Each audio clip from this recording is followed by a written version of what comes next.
Lorsqu'on entre dans la grande salle du théâtre du Grutli, stupeur, les gradins ont disparu et l'odeur de cire chaude nous envahit. Ce décor de fabrique de bougies sert de cadre à la pièce, s'enraciner dans les ruines, une création qui transforme le plateau du théâtre en jardin alchimique.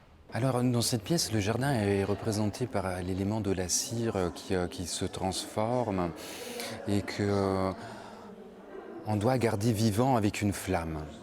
Et donc, on a à la fois cette idée de transformation et l'idée de soin qui est amenée par cette flamme qu'on essaie de garder allumée, de protéger tout au long de la pièce. Tout le parcours raconte une espèce de fabrique de ce matériau qu'on a choisi d'utiliser parce qu'en fait, il se transforme sans cesse, il peut se réutiliser. Et pour nous, c'était un peu le symbole du cycle en fait, qu'on peut observer dans la nature.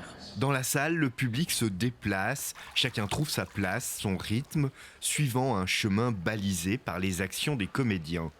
Artistes et spectateurs ne font qu'un.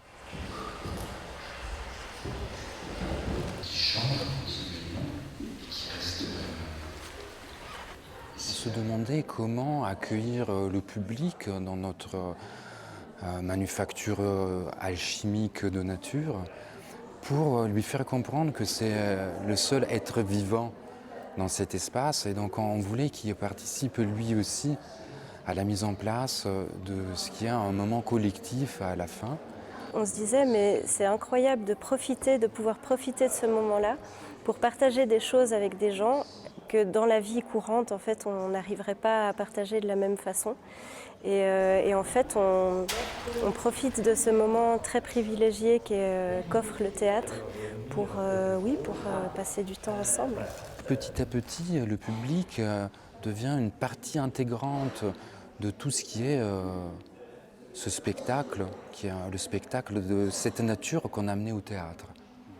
Des endroits où l'on cavalcade sur des poissons, des endroits où l'on chante, des endroits où l'on meurt, où on lèche des pêches, où on fait l'amour, dans des bulles transparentes. Un théâtre art total qui conjugue les pratiques artistiques et catalyseur sensoriel. Et là, tu vois quoi ? Ce qu'on a voulu ramener en fait comme expérience primordiale, c'est surtout celle des sens et puis essayer de la transmettre en fait aux spectateurs et aux spectatrices.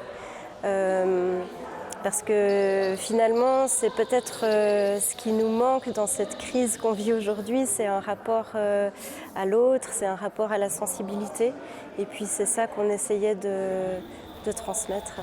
S'enraciner dans les ruines, à voir au théâtre du Grutli jusqu'au 10 décembre.